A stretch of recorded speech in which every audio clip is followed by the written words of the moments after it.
I would like to thank everybody on this channel for explaining why the Lockheed 1049 Super Constellation had the tail set up the way it did. It is aesthetically pleasing, as you can see here. And that was so it could get into hangars with its.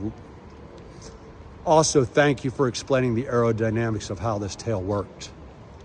Kudos to the West Virginia National Guard that flew on this one. I believe this was retired either in the late 60s or early 70s, but don't quote me on it. But as you can see here, definitely cool design.